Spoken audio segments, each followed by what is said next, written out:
它打破了德军不可战胜的神话，它标志着希特勒闪电战的彻底破产，它是德军在第二次世界大战中的第一次大失败，它就是莫斯科保卫战。做视频不易，求观众老爷们点个赞，小编跪谢。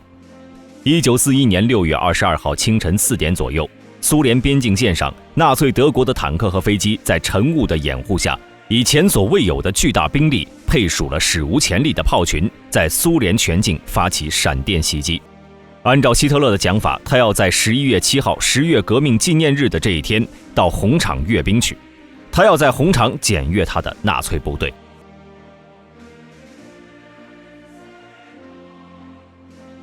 1941年6月28号，德军中央集团军精锐装甲部队在伯克元帅麾下的古德里安的指挥下占领了明斯克。7月20号拿下了号称莫斯科门户之城的斯摩棱斯克，这里距离莫斯科也仅不到400公里。几乎所有人都相信，德军如果继续保持这种势不可挡的势头，那么攻下莫斯科只是一个时间问题。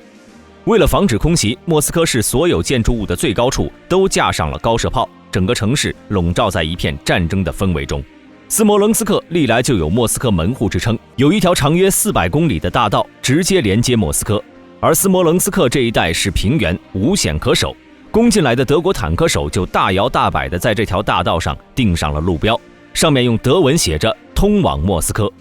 同时在占领斯摩棱斯克的当天，德军的斯图卡轰炸机带着特有的尖锐呼啸声首次窜到了莫斯科的上空。从1941年6月22号苏联卫国战争爆发到莫斯科的上空出现德军的轰炸机，仅只过了1个月的时间。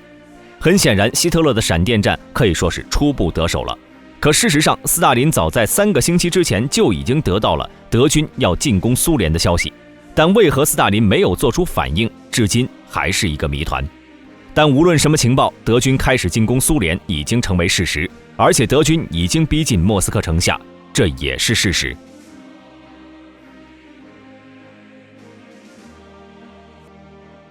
世人都知道希特勒的闪电战凌厉迅猛，都以为莫斯科来不及防备，其实不然。苏联内务人民委员会组建了20支秘密战斗小队，负责守卫克林姆林宫、白俄罗斯车站等重要目标。为了日后开展地下抵抗运动，还在莫斯科全城设立了59个秘密军火库，并且事先在莫斯科大剧院、中央电报大楼、地铁和民族宾馆内埋设了地雷。就在古德里安指挥着他的铁甲部队浩浩荡荡地向莫斯科推进的时候，突然他接到了一个希特勒下达的一个令许多人都百思不得其解的指令：暂时停止向莫斯科的推进，并且抽调古德里安的装甲部队即刻南下，与南方集团军会合，联手攻打基辅，拿下苏联的这个大粮仓。针对德军的这种变化，苏军的高级指挥官里面也出现了不同的意见，甚至发生了争吵。而争吵的主角之一就是当时苏联的总参谋长，善于指挥大规模军团作战的军事天才朱可夫元帅。苏联将领朱可夫元帅生于1896年12月2号，是前苏联历史上一位重要的军事活动家，卓越的战略家。朱可夫出生在离莫斯科不远的一个贫穷的小村庄，9岁起便离家当起了鞋匠学徒。第一次世界大战爆发后被征兵上了战场，从此开始了他的军事生涯。他在第二次世界大战中的杰出贡献使他名垂青史，成为前苏联人民心中的英雄。很多人都戏称他是斯大林的战场救火员，哪里困难他就在哪里。就是这个朱可夫，他敏锐地洞察了希特勒攻打基辅的战略意图，并且向斯大林提出了将苏军撤出基辅，全力保卫莫斯科，以避免德军合围歼灭的作战方案。但是朱可夫的作战方案不但没有得到斯大林的批准，还遭到了同僚的嘲笑。而朱可夫坚持自己的观点，并且就此与斯大林发生了激烈的争吵。一怒之下，斯大林解除了朱可夫苏军总参谋长的职务，让他去担任预备队的司令员。基辅之战果然如朱可夫所料，苏军66万人在基辅战死和被俘。德军在世界战争史上成功地完成了一次规模最大的保卫战。然而苏军66万名士兵的浴血奋战和殊死抵抗也无法破解频频取胜的德军战无不胜的法宝——闪电战。因为德军攻占基辅花了2个月的时间，希特勒在基辅战役中大获全胜的同时，他开始有一些后悔了。他意识到莫斯科才是苏联人的心脏，于是希特勒再次把矛头指向了莫斯科。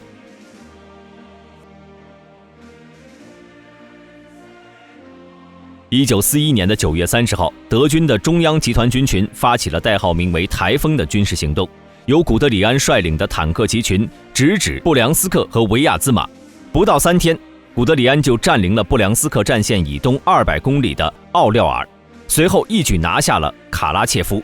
然后迂回攻占了布良斯克。与此同时，德军另外2个装甲集团军在杜霍夫希纳和罗斯拉夫利方向实施猛烈的进攻，他们来势汹汹，像一股破坏力极大的飓风一样横扫而来，从南北两面急速向维亚兹马冲去。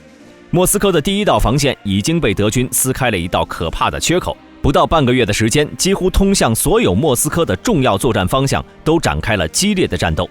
莫斯科西南160公里的卡卢加于10月13号被攻陷，接着离首都仅150公里的加里宁也被攻占，距离莫斯科仅100公里的鲍罗基诺也遭到致命一击，莫斯科危在旦夕。德军台风计划的第一阶段进展顺利，这让希特勒以为自己东方战役的胜利已经是板上钉钉了。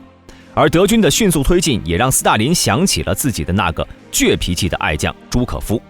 就在电话里，他命令朱可夫为西方面军司令员，预备队方面军和莫斯科战线上的部队都归他指挥。从此，朱可夫开始着手执行他的新任务，保卫莫斯科。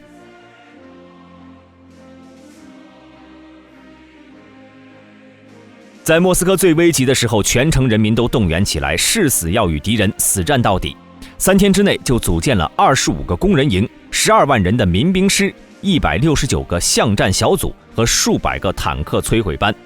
参加民兵师的有各种专业人员，纵然他们不是都具备军事素养，但是只要有一颗爱国之心，这就足够了。莫斯科全市45万人同仇敌忾，构筑了坚固且庞大的防御工事。德军的陆地部队不停地挤压着苏军的防御线，而德军对于莫斯科的狂轰乱炸更是一日甚一日，几乎每天晚上都会有空袭警报响起。10月间，德军就对莫斯科进行了31次空袭。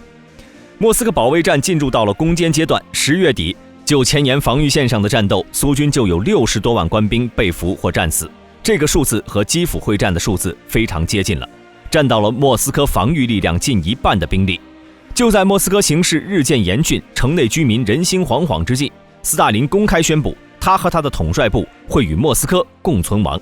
这种混乱的局面才得以控制。斯大林明白莫斯科目前的处境，同时他也明白自己在远东地区还有一大批善于冬季作战的精锐部队，但是他迟迟不肯动用这支部队的原因是什么呢？想知道的朋友可以点赞、关注加评论，我们下期再见。